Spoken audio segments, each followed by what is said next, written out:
हरि ओम हरि ओम हरि ओम नारायण हरि ओम हरि ओम हरि ओम नारायण हरि ओम हरि ओम हरि ओम नारायण हरि ओम हरि ओम हरि ओम नारायण हरि हरि ओम हरि ओम नारायण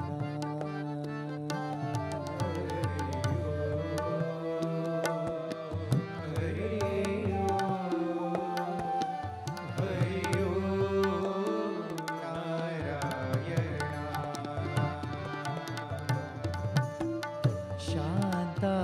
शांताकार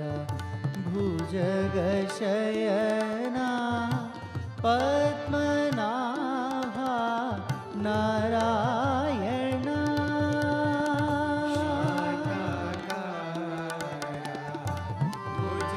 भुजगशयना पद्मनाभा नारायण शांताकार भुजगशयना पद्मनाभा नारायण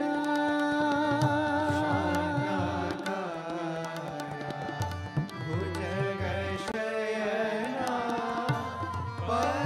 पद्मनाभा नारायण लक्ष्मी रमणा कमलनयना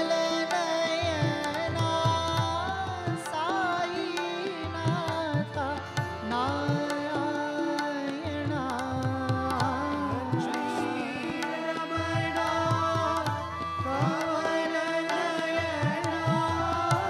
साईनाथ नारायण लक्ष्मी रमणा कमलनयना साईनाथ नारायण लक्ष्मी रमणा कमलनयना साईनाथ नारायण हरि ओम हरि ओम हरि ओम नारायण हरि ओम हरि ओम नारायण हरि ओम हरि ओम हरि ओम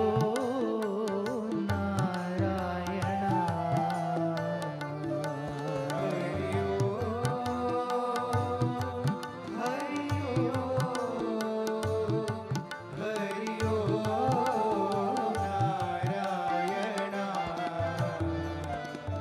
हरि ओम हरि ओम हरि ओम नारायण हरि ओम हरि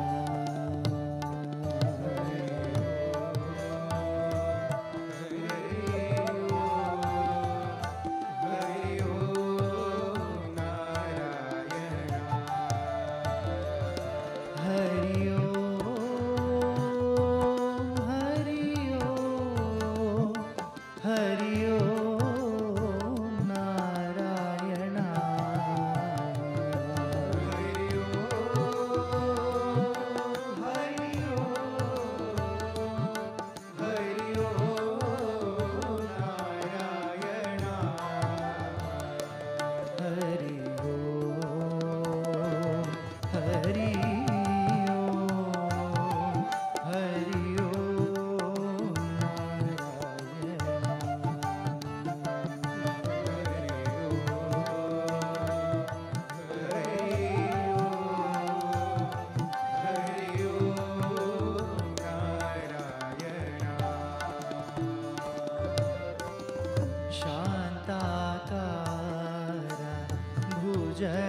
शयना पद्मनाभा नारायणा शान्ताकारा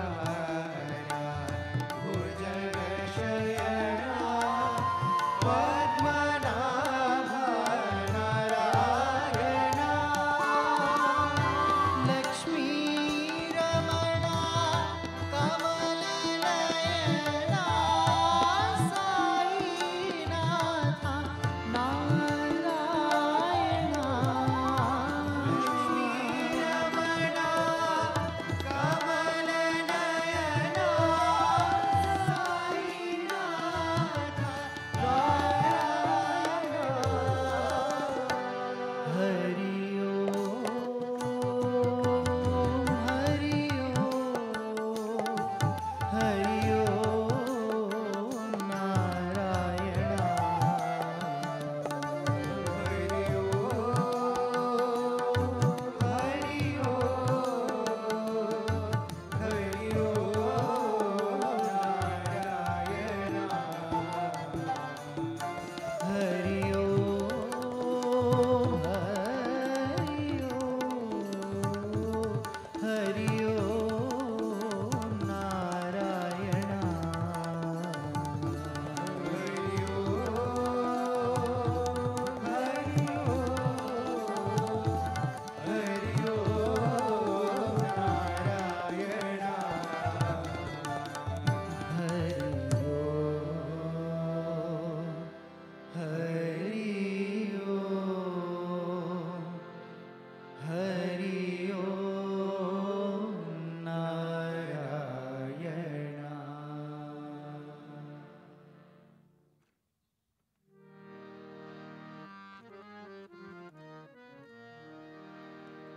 जय जय शङ्करी जय परमेश्वरी जय जय शङ्करी जय परमेश्वरी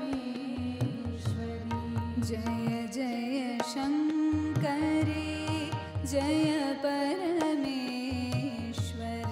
जय जय शङ्करी जय परमेश्वरी जय शिव शङ्करी मा जय शिव शङ्करी मा जय शिव शङ्करी मा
Om Shri Sai Ram, offering our collective prayers at the divine lotus feet of Bhagwan and our beloved Sadguru, respected elders, brothers, sisters, staff, students, and everyone watching us online, Sai Ram and a very good evening. With the grace of Bhagwan and our beloved Sadguru, the 99th birthday celebrations concluded.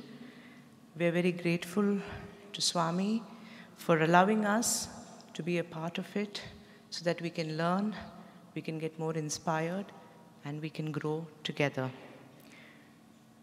As Sadguru reminded us yesterday, the legacy of Sai is not just confined to the past.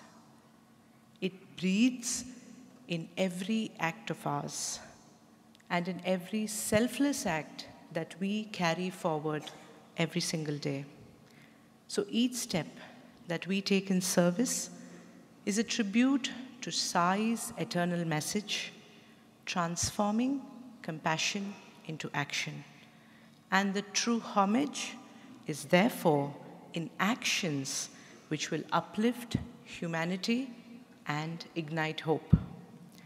As we touch more lives in more countries, as we expand our service initiatives from 80 to 100 countries in the coming months, this is indeed a sacred opportunity given to each and every one of us to unbecome that which is not Sai by serving one another in whatever manner we can, be it sharing a smile, be it a kind word, sharing a meal, enabling a child's dream of education, or helping a sick person gain good health.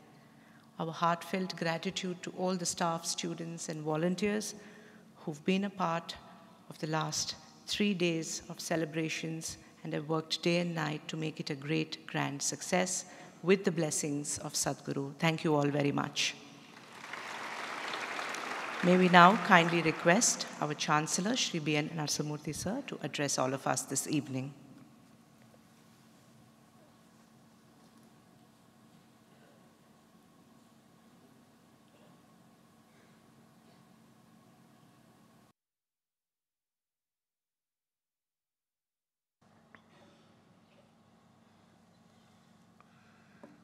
Offering our loving pranams at the lotus feet of our most dear Sadguru,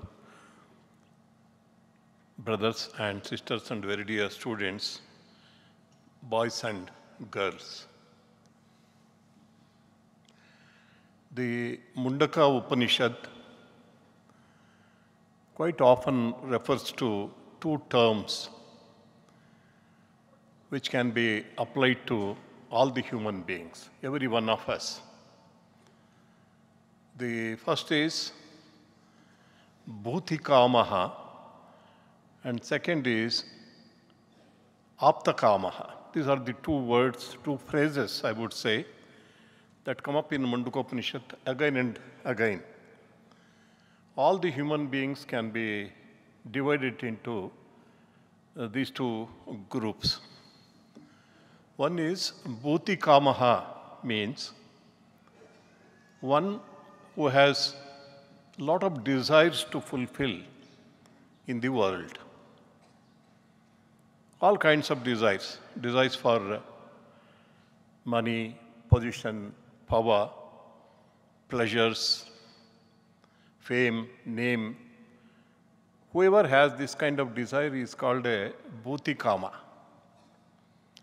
And then there are a minority of human beings who are aptakamas.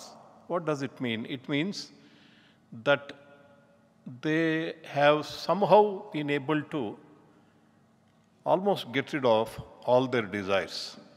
Here we need to understand, especially when so many students are there, desire to eat, desire to maintain the body, to have a family, to discharge the duties to the family and one's own place. These are not really called desires. See, these are necessities of life which everybody definitely can have. But how did an aptakama, a person who has got rid of desires, see, they're considered to be closer to God. Especially in an ambience like ours, everyone would like to get closer to God and divinity. And ask any child here studying in 6th class, if you ask that boy or girl, what is the goal of life? All of them will immediately say, it is the Atmano Mokshartham Jagad Hitaya Cha. That is the goal. That is, I want to realize my divinity and then help the world in any way that I can. These are the two goals of life. Even children here know that. But here the Aptakamaha, one who has got rid of the excessive desire in life, he is closer to God. Means he can take to the spiritual path easily and attain divinity. That is what is it.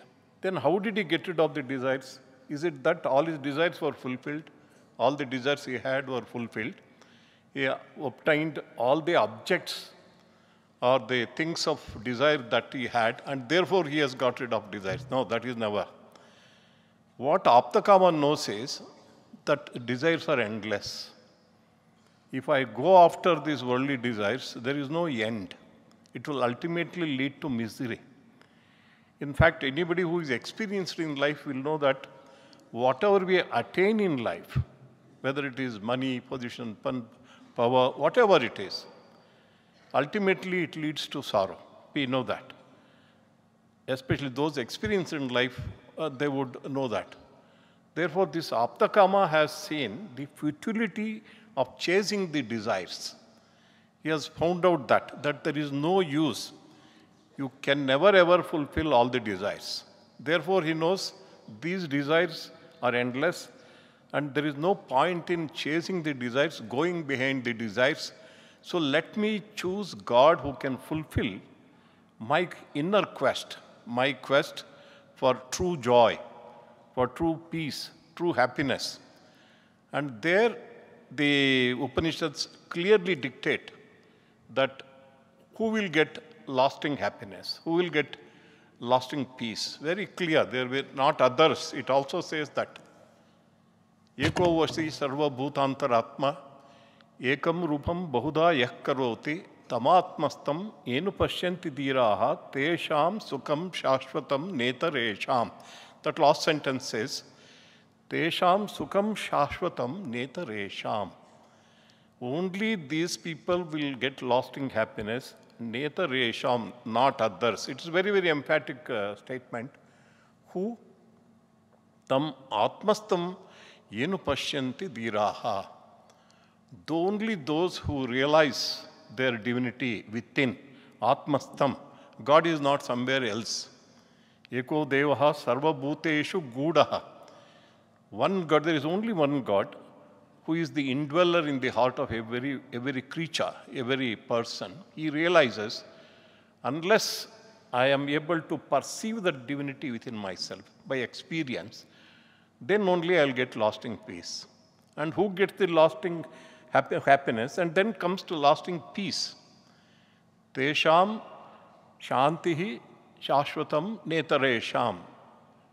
There it is explained, nityaha anityanam, chetanaha chetananam, ekaha bahunam, yo vidadati kaman, tamatmastam enu pashyanti dhiraha, tesham shantihi shashvati netaresham. Only those who able to experience, realize, nityaha anityanam, the permanent in the impermanent, permanent in the temporary, eternal in the ephemeral.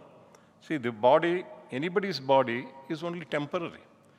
But there is something, an element in us, a dimension in us, spiritual dimension, which is permanent. It won't die. The body may die, but that spiritual element, that never dies.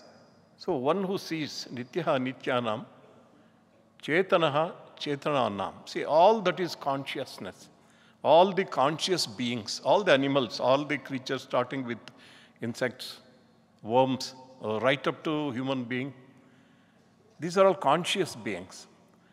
But there is only one consciousness, Chetana Chetananam. In all conscious beings, there is only one consciousness, and Ekaha Bahunam. The bodies may be many. The bodies may be many. Creatures may be many. Many men and women may be many. But there is only one eternal consciousness, divinity in everyone. Whoever realizes this, only he will get that is eternal peace. That is what is said in the Upanishads. And Upanishads also advise that both kind of people, those who have worldly desires to fulfill, and even those who have realized the futility of chasing the desires, therefore they get onto the spiritual path. Tasmat atmajnam hi archayet bhuti kamaha. Who is with whom should we take shelter? With whom should we take refuge? They say Atmajnaha. Atmajnaha is a divine master who has realized divinity. Not a scholar who is very good in Vedas or Upanishads. Not a professor of philosophy or not even philosophers, but one who has realized the divinity. And such people are there everywhere, especially in India. And Bhuvana referred to our good fortune of being at the feet of Sadguru Sri Madhusudan Sai for the 99th birthday celebrations of Bhagavan Sri Sathya Sai Baba. When you have a person, Atmajnaha, only he should be adored. Atmajnam hi archayet bhuti kamaha, it is said. This is Bhagavan Sri's whole world flocked to Bhagavan Sri Sathya Sai Baba from all over the world, many countries. Why? For this reason only, he was an Atmajna. He was divine himself. Brahma Veda Brahmaiva Bhavati. One who realized the divinity becomes divine. And it's our great good fortune that we have with us our Sadguru Madhusudan Sai, who is taking the legacy and the mission of Bhagavan Sri Sathya Sai Baba forward. Therefore, just to have his darshan, to interact with him, to listen to his teachings and to follow in his footsteps and to obey his instructions, that is the way of redemption for everybody, and it is not given to everybody. It is not at all given to everybody. Anybody who comes to Muddenahalli Satsang Grama, especially for the first time, will definitely be enchanted. You will be enchanted by the kind of things that are happening here. More than that, the goodness of the people, the love of the people, the compassion of the people, all that has happened because we have an Atmajna amongst us, and we have to take complete shelter and surrender ourselves to him and just obey his instructions, obey his teachings, follow his teachings. There lies redemption. This is a glorious opportunity, especially for the young people. Young people, our students, I would say again and again, such a glorious opportunity. All that you need to do to succeed in life, to attain divinity and also achieve to the fullest extent what the talent or the ability that God has given you, the very simplest way is to trust Sadguru, to obey Sadguru and follow his teachings. And we are all very, very fortunate, and we are now looking forward to the 100th birthday of Bhagavan Sri Sathya Sai Baba, which has been planned for 100 days beginning from mid-August, and that's going to be a very glorious time. With these words, I conclude and pray to Sadguru for his divine benedictory discourse on this most wonderful evening. Thank you very much. Sai Ram to you.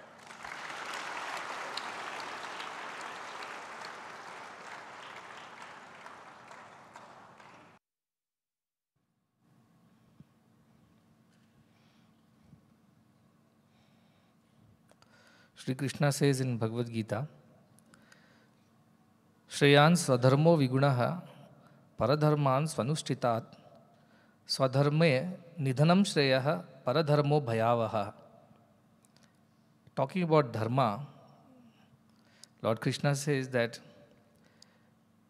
it is better to do one's own dharma, even with faults, than to do somebody else's dharma with perfection. For even if you attain death doing your own dharma, it is better than following somebody else's dharma and living whatever, happily or in that ignorance forever. I was thinking about this sloka, and I was thinking about all the awardees yesterday who had come here and received the awards for various categories. And what specifically touched me was when the recipient of the award, Anjali Ella Menon, for the category of arts, simply said, "I paint for the joy of painting, not for any outcome, and that is Karma Yoga to me. This is the rule of Karma Yoga." She just used that Karma Yoga and said, for the joy of doing it, not for the outcome. Similarly, here still Jadavji is there. He said, just love nature and everything else will be taken care of. His dharma is to love nature and everything else happens. So also each of them, the one who worked on Indian knowledge systems, or the one who was treating the neonatal cases in Gadchiroli, Maharashtra, or the one who was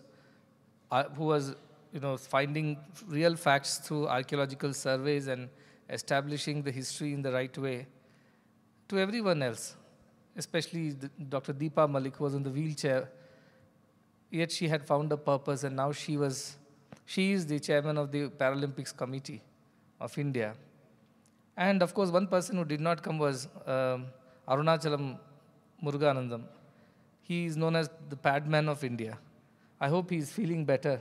Please inquire. He suddenly was hospitalized a day before the function.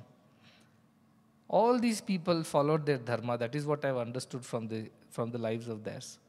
A man working on women's hygiene pads, unthinkable in India. It's such a social taboo. Western world is different.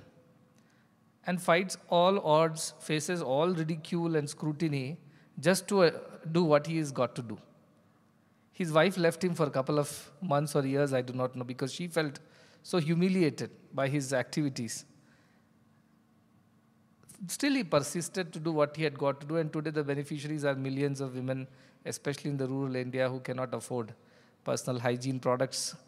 And now it's available, affordable, accessible. Now, what a great contribution. So also when Mrs. Menon said, I started painting at a young age, and for 62 years I've been painting, and there's not a single day when I have not painted. For the joy of it, whatever people said. And those who are artists today, I was explaining to some people, because art has taken different flavors and different dimensions over the last few decades and even centuries, from Rembrandts and Van Goghs to now the recent ones, whoever is there from, the Indian artists, M.F. Hussain's to so on. Art has changed its way. Various kinds of arts have come. Then what is art? That's what they're asking. I said art is truly the expression of yourself. Copying a thing or reference is not art. You may be an artist because you can imitate it, but imitation is not art. Creation is art. Originality is art. And these people have brought that originality, and they faced a lot of ridicule because the way they looked at the world was different from the way others looked at it. So they laughed at their interpretations of art and even dissuaded them from changing their ways and conforming to the societal standards. But these people stayed true to their purpose, and that's why they stood out over decades. Finally, they won the war, and they were celebrated. I'm sure Jadavji also would have gone through enough ridicule for simply going and planting trees and not doing something more purposeful and productive and economic in his life. So also everybody else who was there. When K.K. Muhammad walked up and said, I am here to atone for the sins, for the wrongdoings of all the Muslims of the past, for destroying Indian temples.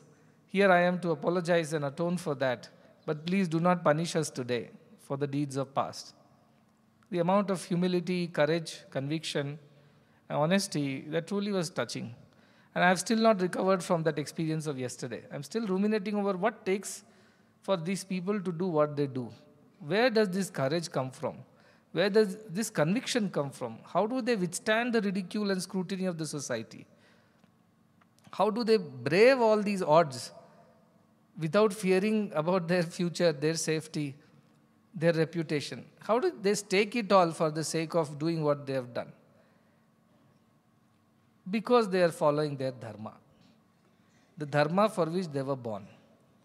Arjuna faces that dilemma in the middle of the battlefield. Should I fight? Should I not fight? He had come all prepared to fight. Otherwise, why would he be there early in the morning? He was there. He was prepared. He had planned. He had strategized. He had brought his Gandiva. He had brought everything to fight. But the last moment he sees the other side of his kith and kin, especially his uncles, and Bhishmacharya, which was his weak point, he simply starts feeling shivers and says, I do not want to fight this war. And he drops the Gandiva, his throat is choked and his fever has come and he's shivering and falls on the seat and cries to Krishna, please turn the chariot, let's go home. And Krishna says, no, can't be done. Imagine, for the time being, Krishna is the charioteer, he's the driver, and Arjuna is the master, or whoever you call it, owner. So he has to follow the command of Arjuna. But Krishna stops and says, where does this kind of cowardice has entered you? Why are you behaving unmanly like this? And he ridicules and shakes him out of this kind of reverie or this kind of negativity and tells him that you're doing it wrong. This is not the way you should behave. And then the whole Bhagavad Gita follows for the next whatever number of chapters. But talking on dharma, Sri Krishna says very clearly, it's better you do your dharma, what you are born to do, even if you cannot do it properly, even if it's faulty, still it is better than going and doing somebody else's dharma out of fear of ridicule, out of fear of reputation loss, or after fear of whatever future, your safety. None of these should matter to us. We should do what we are born to do. And when we do what we are born to do, that is when we attain our destiny. We fulfill our destiny. And all these people have fulfilled their destinies.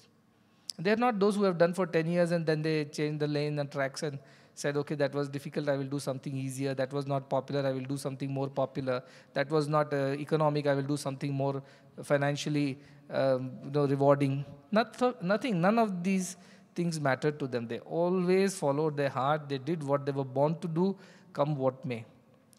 This is the example, this is the inspiration I thought everybody should derive from that event.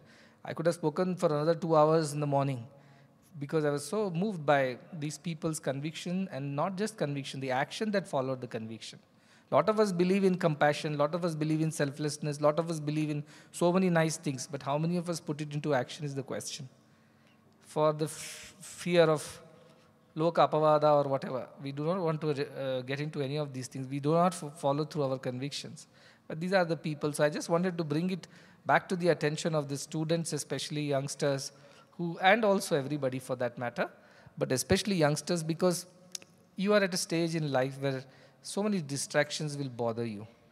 Many people seem to be doing the right things, and you feel that you are not in the right place doing the right things. Probably you could have done better with your lives and so on and so forth.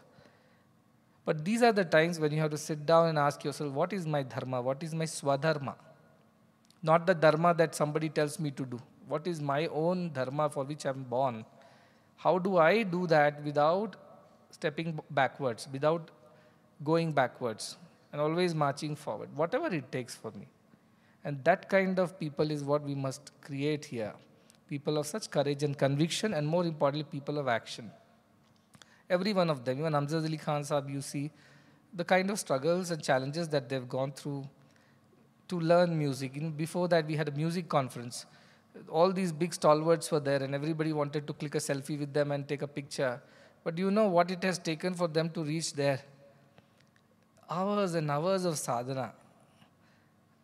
People have sacrificed everything, including, as I said, their own relationships and friendships, because those people did not believe in these people's ideas. They dropped everything because they had to follow their dharma.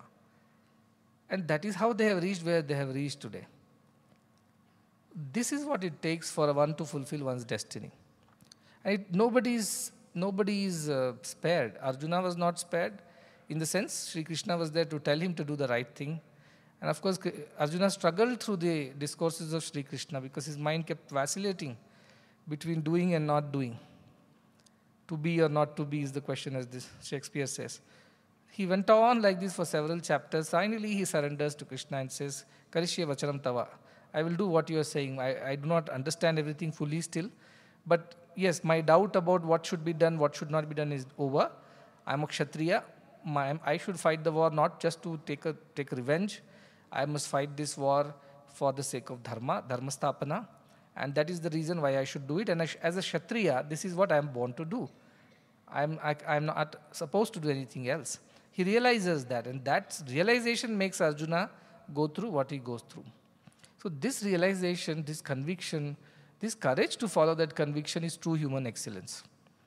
The one who does not have this courage to follow through one's conviction is not a person of excellence at all. He's not even a decent human being, I would say, who has no spine, who has no standing, who has no character. Such a human being is worse than animals, because animals also have some dharma they follow. When a lion or tiger kills another animal, he's not killing for the pleasure of expeditions and hunting. He's not here to hang it up as a trophy later. He's just killing for the sake of feeding his babies or himself. And he only kills so much as he needs. And whatever he does not need, he leaves behind for others to eat from. And does not store that animal flesh in the cave for another day. It just lives by what is his dharma, that lion's dharma. It will kill. It has to kill. It can't eat anything else. It has the right to survive. And for that sake, it has to kill another animal which is weaker. But it does only so much as its dharma permits. It doesn't cross the line and do more than what is to be done. This is what I wanted to draw everybody's attention to. This idea of doing your dharma is the most important idea in your lives. Everybody is born to do a dharma. Nobody is born without a swadharma. Let us be very clear on that. If somebody says, I do not know why I was born, I shouldn't have been born, why am I here? All these are your imaginary illusions. That's all I can say. Everybody is born to do something in this world, to contribute positively to the society, to the world. And in the process, fulfill one's destiny. So if you are born to be a singer, your dharma is to be a singer. All those other fears should not haunt you. If I become a singer, what will happen to whether I'll get good enough income, whether I'll have a luxurious life, whether I'll be the most popular and famous, whether I will receive rewards and awards, and whether I'll be recognized and celebrated. None of these questions should bother you. You are here to sing for the joy of singing. And you must fulfill your destiny in the sense, you must do the very best to follow your dharma. This is what those great singers, artists who came here and did what they did. Look at Talwalkar ji, Suresh Talwalkar ji. He's known as Tala Yogi because he's a yogi. He has lost himself in the process of playing tabla or rhythm. 16 hours of practice every day. I was in Mandolin Srinivasa's house and his mother was saying, I was seeing his room and she said he would have breakfast and go in and not come out at all. She'll have to wait with the food till 4 o'clock, 5 o'clock. Because he's so lost in doing what he's doing. And what can he do with one raga? You will think, I know this raga, I know all the swaras, I know the aruna, I know the whole structure, I know the raga, and I know the two kritis, and I'm satisfied. No, he's not satisfied. He goes on playing the same thing over and over again because every time he plays, he finds something new in it. He discovers new things. And that is how he improves his music, he strengthens his music, he deepens his music, and that's why he's a master. Every one of them, Amjad Ali Khan Sahab, you take it. He was telling me that Sarod is played through the gap between the nail and the skin. And it will cut the skin because the strings are quite sharp. And so much of pain. Yet they never gave up. They can continue to do what they had to do in this world. Each one of them is a celebration of life. Each one of them has done the very best for which they were born. And they did not change tracks. They did not run away from the battlefield. They did not, chicken out of this war of life because of some fear of some ridicule. We want people like this, who stand by their conviction and courage and never give up, come what may. Come what may. You are born to be a musician, be a fearless musician. You're born to be an artist, be an artist, a fearless artist.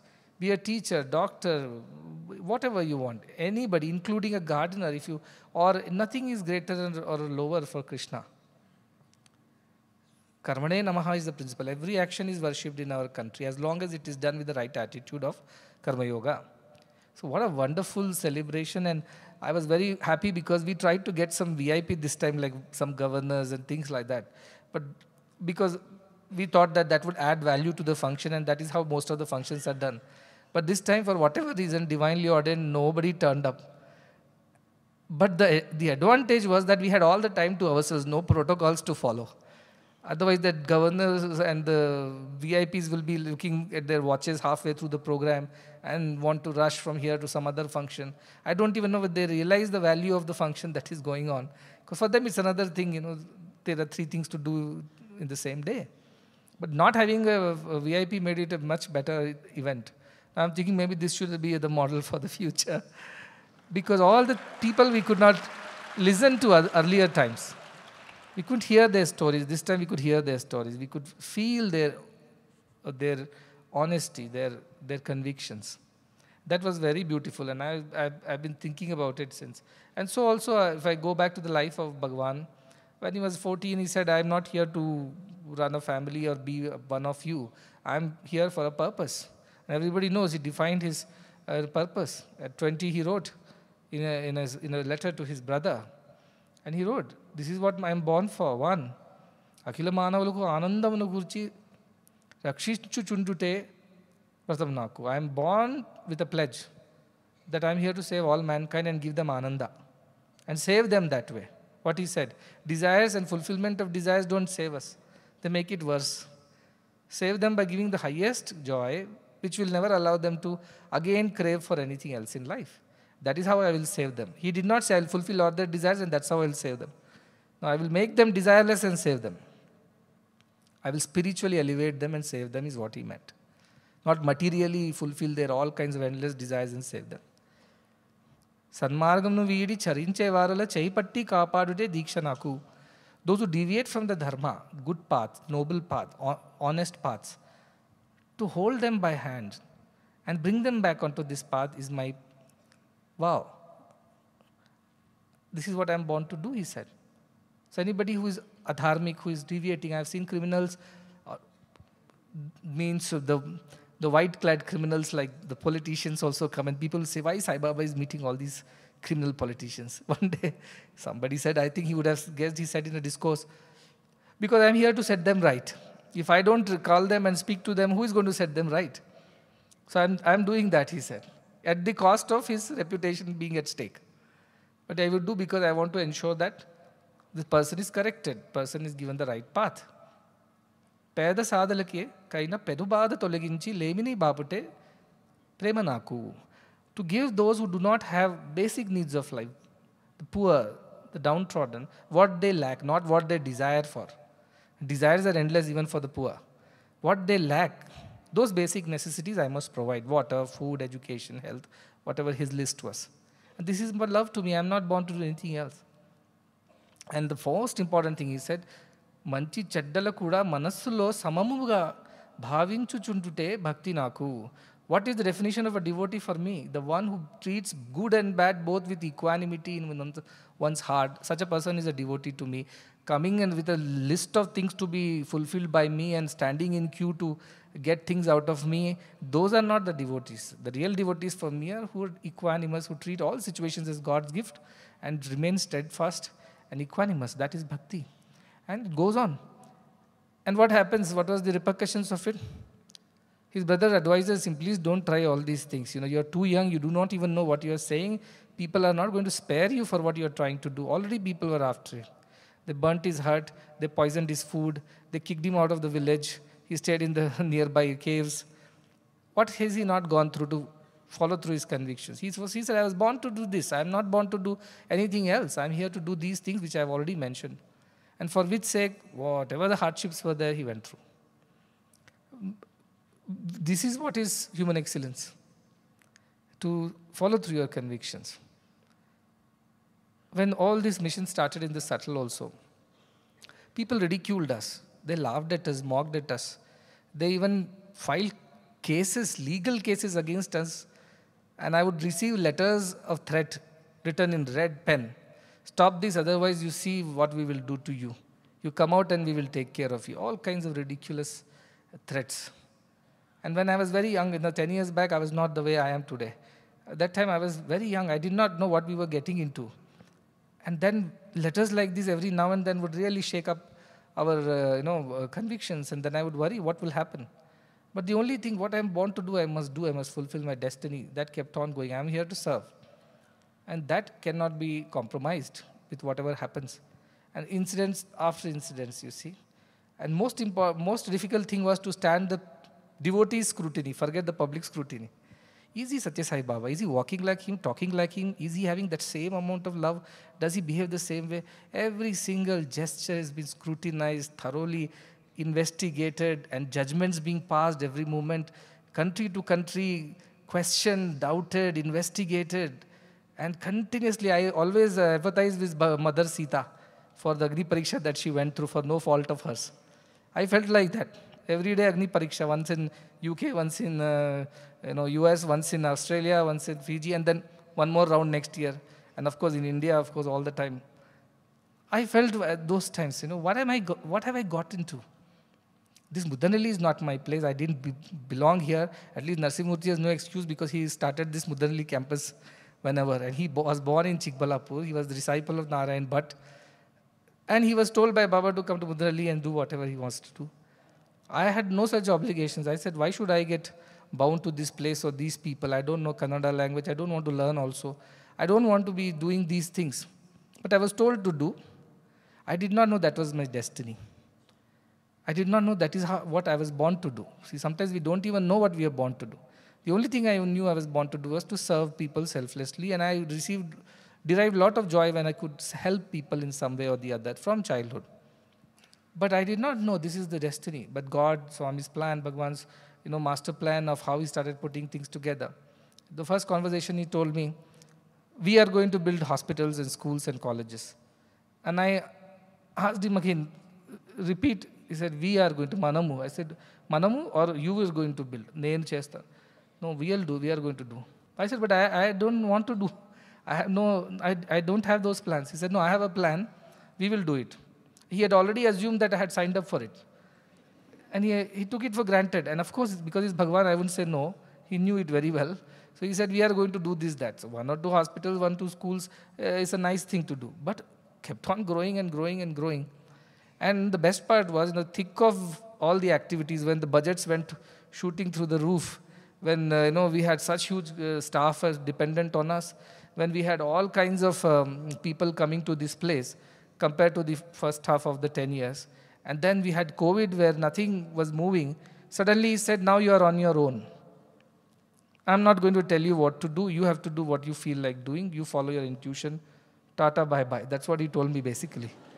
I said, you got me into this mess of a mission, and halfway through, in the middle of the ocean, you tell me that you are on your own. Row your boat and find your way. I'm going. I'm leaving. Do your own thing. Depend on your intuition. Don't doubt yourself. Then, COVID, no donations, loans. All these people depending on looking at my face, what's next? And I don't know what is next. And then you have to keep everybody motivated, positively charged in those depressing times, and still manage the whole show and not show that you are trembling within.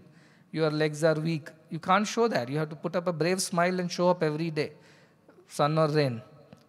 Nobody should feel the shivers. Nobody should feel that fear. Nobody should feel that negativity at all. You have to put up a very bold, brave front. Yet you will continue to be scrutinized and ridiculed and investigated and laughed at, and all that will go on the sidelines. At that point in time, I also thought, is this what I was born to do? If it was, I signed up to just follow what he said. Now I can't do things on my own. Why should I do things on my own? So there was a huge tussle going on in my heart like Arjuna. Arjuna had Krishna who came and immediately sorted it out for him. Bhagavan didn't come. He said, you are on your own. You better do things on your own. And one fine day, I felt so very terribly disappointed by the things, because I felt that why all this is on my head? I didn't ask for it. I didn't ask to redeem the world. I didn't want to be a savior and a messiah. I just want to be an ordinary human being doing his own little things and his own limited capacity, whatever help you can do, you will do. And beyond that, we do not want to get into more than that. But now here is a huge mission and halfway. And you are like, if you were near the shores, you could have rowed back to the shores. Now you're in the middle of the sea. You can't go back, you can't go forward. In such a situation, you're left. And he has told about himself long back in a poem. He said, he will not allow you to move forward, not allow you to go backwards also. That is his nature. So I was thinking at that point of time, what is my fate, what is my destiny, what is my dharma? And what do I do now? Earlier I thought dharma is to simply follow instructions of Bhagavan. Now instructions are also not coming. Now what is my dharma? I sat through that one beautiful night, very, very, very, very, as I said, deep and intense tapas, only you can say. That led to this idea that I'm born to serve, and that is my dharma, and I must do that to the best of my abilities, come what may. Whether somebody likes it, does not like it, and that dharma has kept me steady. And if you compare the first half of these last 12 years and the second half, you see second half is a sudden spurt of everything. Because for the first half, I was still not sure this is my dharma. I was thinking, I'm doing what Bhagavan is telling me to do, and doing what Bhagavan says is my dharma. But what he was trying to teach me is that, no, you are born to do certain things by yourself. This is your destiny you must fulfill. Whatever it takes, take courage and do it. And don't keep looking at me. In Hindi, is na, apni maa ka pallu pakad ke kab tak ghumte rahoge? Till when you are going to, amma kongu patkoni entavaraku tirugutavanta Telugulo. You have to be on your own. But that was a different ball. So what I'm saying is that whoever you are, you must undergo this crucible of dharmic test. And you must find your way through all the confusions and illusions and delusions and finally find your destiny, find your dharma. Once you find your dharma, the entire things, all the things fall into place. You know exactly what you need to do and how you need to do, when you need to do, where you need to do, and what you don't have to do, should not do, need not do. Everything starts becoming clear to you. So that part of dharma is what I wanted to emphasize. I wanted to speak to you about it yesterday, but yesterday was not the occasion because it was a different, celebrations were going on. But what I wanted to drive home is this point, that we are all born with a certain dharma. There is general dharmas are there, samaj dharmas are there, what you call your desha dharma is there, your jati dharmas are there, all kinds of, but there is a swadharma beyond all these dharmas. As a family man, you have a dharma as a family dharma or whatever, the kula dharma is there. You have a jati dharma to whichever community you are born in, you must do that dharma. You have a desha dharma, the country that you are born in, you must follow the dharma of that country. But above all, there is swadharma. That is what Krishna is saying. That swadharme nidhanam shreyaha, paradharmo bhayavaha. In that swadharma, doing that thing which you are born to do, even if you die, it's okay. It is to your credit that you died doing what you're doing, than running away from it or doing something else. Look at a soldier at the borders and the frontiers. He knows he's born to fight, and in this fighting he may die, he may never return home. He may have to be carried back on people's shoulders. Yet he stands there and braves the war and the bullets. He doesn't run away. Imagine if all of us soldiers at the borders decided that, no, we don't want to do this dharma, who wants to get killed, let me run away. What will happen to the country? They stand with this conviction that I am a soldier, I am born to fight and to die if necessary for the sake of country, but I cannot abandon the battlefield and run away showing my back. That is Swadharma. That is human excellence. So when we think of University for Human Excellence, as we've been having a lot of discussions because of Board of Governors meeting was going on, advisory board meetings are going on, I was just thinking what would be the true meaning of human excellence when it comes to our students. So far we would say do everything the best way, excel in everything, be perfect in everything, offer it to God, that is human excellence. But I think yesterday as I sat through these talks of all those wonderful awardees, I felt the true human excellence is to stick to your dharma, to stick to your swadharma and do it come what may. That Swadharma is the true human excellence. That is what we should aim for. So if you want to be a human who has achieved excellence, do what you are born to do, nothing else other than that. If you have any other thing that you are doing and taking refuge in the fact that I'm doing it better or that is easier or whatever other excuses they can think of, then you are not being a human of excellence. You're being an ordinary human, in fact, not even a good human, I would say. So think about your Swadharma. And many people write to me, Swami, how do I know this is my Swadharma?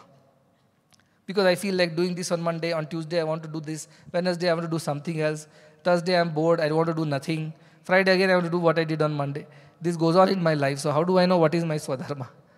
I tell him that, these fluctuating thoughts are just on the surface. Sit down with yourself. Go a little more deep and say, what is that I can do every day and I'm never tired, bored or burdened by it?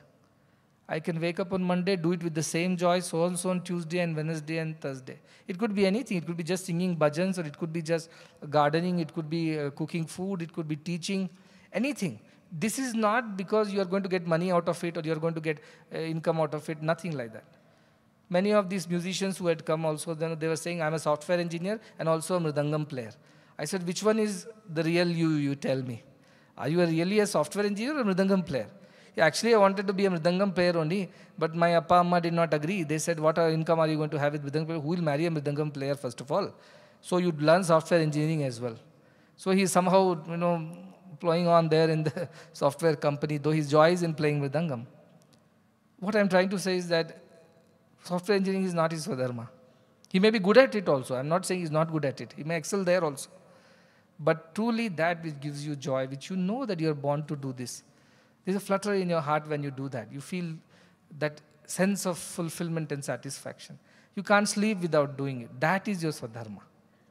That Swadharma everybody should find for themselves. Nobody is going to tell you do this. When I walk around, people say, Swami, should I take arts or science? Swami, should I take music or dance? Swami, should I take Veda or this? Now my standard answer is whatever your heart says you do. Don't keep asking, because how long in your life you'll keep asking me? Tomorrow you tell which one to marry, which to reject, whom to divorce, whom not to. I cannot go on like this. You have to find your own feet. That's what Bhagavan told me, and you have to do that for yourself. I cannot go on this because 60% of my time is spent in advising people on these things. Because they are just not having the courage and confidence to follow their convictions. Either they want a validation from me, or even worse, if something goes wrong, we have somebody to blame it on. You told me, so we did it, and now we are in a mess. Now you said sort it out for us. None of this will work. Your Swadharma is your Swadharma, and that is what you must all find. And if you don't find the joy and fulfillment in doing what you're doing, stop doing it for the sake of show, for the sake of exhibitionism, for the sake of impressing somebody, for the sake of putting up a brave front and look useful. Please stop that. This is hypocrisy. Don't live in hypocrisy. That will not lead you anywhere in life. So if you can learn anything from the lives of these great people who were yesterday, or from Bhagavan's life, or even from my life, it is this one idea that there is a Swadharma that we are all born to do, and that is our true purpose. And if we fulfill that purpose, we will find God. I'm sure these artists have found God in their art. Payangji has found God in doing what he's doing when he sees those creatures who come and take shelter in those forests. I'm sure he has found the joy of God in it. I'm sure each one of them who did whatever they did, they have found the joy of God in doing what they have done. And if you find that, then you have found your fulfillment in life. So human excellence is about your Swadharma. Don't ever be afraid to follow your Swadharma. That conviction should be courageous conviction, fearless conviction, and a conviction that is actioned and not just thought in head and left there. That kind of dharma. With that, I'll come to music people specifically, because you have a manodharma more than Swadharma. Swadharma is your music. Manodharma is very important. You have heard from these great ones, 18, 16 hours of practice. Means they only get up from practice to probably eat, wash, and get a little sleep and go back to practice. This is what they're doing all their life. Why is our music department not rising to the occasion is my question.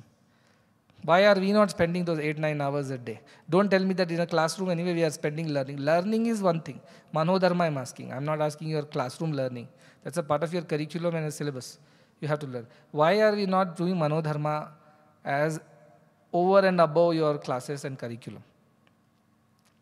Why are we wanting to sleep? Why are we wanting to do anything else which does not allow us to fulfill this Swadharma of ours, which is Manodharma? You have to spend at least 5 hours a day on your Manodharma only. I thought of telling 6, I just reduced it to 5. And I thought through, you have curriculum classes, maybe 6 hours. Another 5 hours of Swadharma, Manodharma is a must. And if any one of you is not doing, please quit music department, because I do not want feeble voices, apashrutis and shaky fundamentals and terrible renditions. No, this institute has to excel in whatever it does, and this perfection has to be attained. Because you are really saying Bhagavan is Gana Loludu, Nada Loludu and all that. And imagine the one who loves to eat, let's say you like eating jalebi or let's say gulab jamun. Somebody gives you a burnt one, half-baked one, half-cooked one, in the name that I made what you love, and you feed him a badly done dish. It's unfair. Likewise, I love music. For me, there are only 2 ways to relax for me. 1, chat with children. 2, listen to music. Children and animals, both are okay, because both are innocent. And second thing is, listen to good music.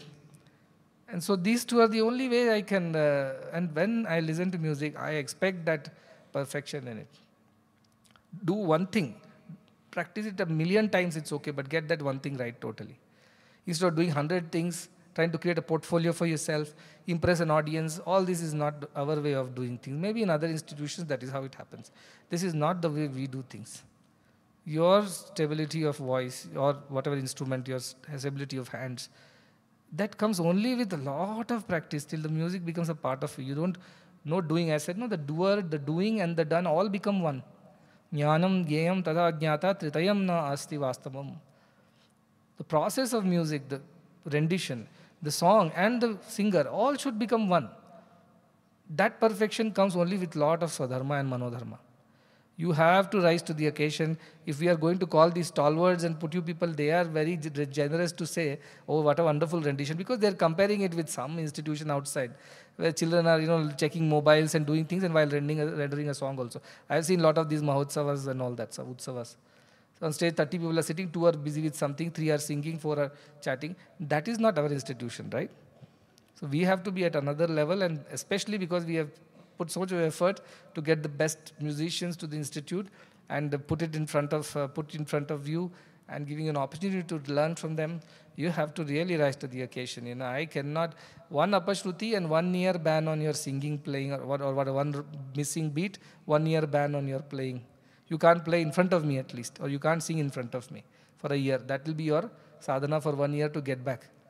1 apashruti, I'm saying, not even like a couple of them. 1. Don't get it right, don't sing for 1 year. This is the minimum standard we must maintain, okay?